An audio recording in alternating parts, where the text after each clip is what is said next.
Well, this weekend, the Pentagon, among others, remain on high alert for a possible North Korean nuclear test. There are signs it could be imminent. And the news comes as joint U.S.-South Korean war games continue on the Korean Peninsula.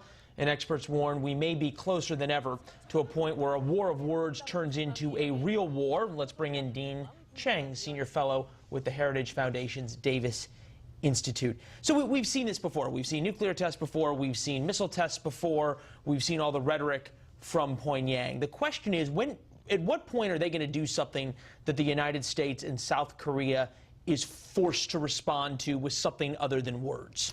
This is a country that basically sank a South Korean frigate without warning, shelled South Korean territory, at one point blew up the entire South Korean cabinet.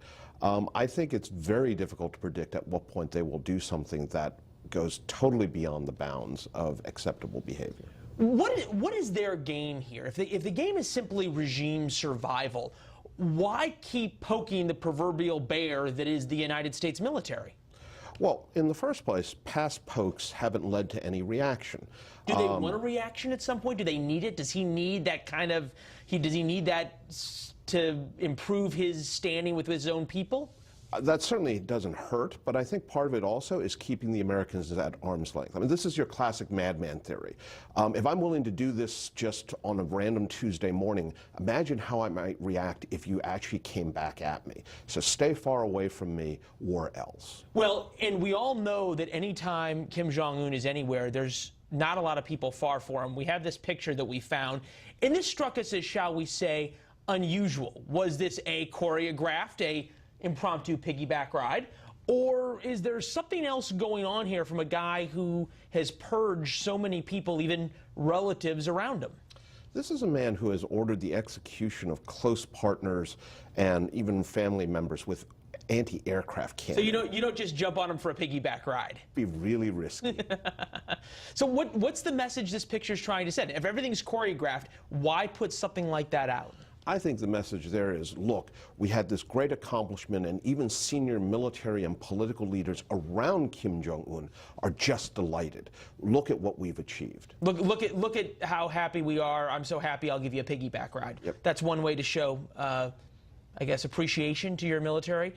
So where does this go from here? We have the U.S.-South Korean war games sort of continuing for the next couple of months. We've had this rhetoric from the U.S. Secretary of State, who at least sort of made an overture that there could be U.S. military action.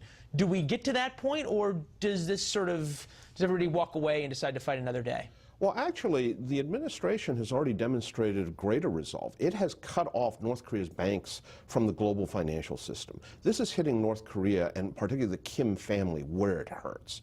And that was just about the same time that Secretary of State Tillerson said, everything's on the table. So we're actually seeing more sanctions and more moves being put in place. Does that increase the chance that they, for lack of a better term, go nuclear? Or does that mean that the Kim family goes, maybe we're not going to take this guy on? When you hurt the guy in his pocketbook, I think that you are really forcing them to consider, if things keep going down this path, you're really not going to be left with anything at all. And we keep hearing from, at least from the administration and our sources there, that they're willing to continue to twist the thumb screws. Dean, excellent analysis. Appreciate it. Absolutely. Thank you for having me. Great having you. Liz? Well, Leland, it's an annual rite of spring here in our nation's capital. As you can see, the cherry blossoms are starting to bloom here on the National Mall. The country's First ladies played a very pivotal role in this very colorful tradition. We're going to tell you more after the break. Stick around.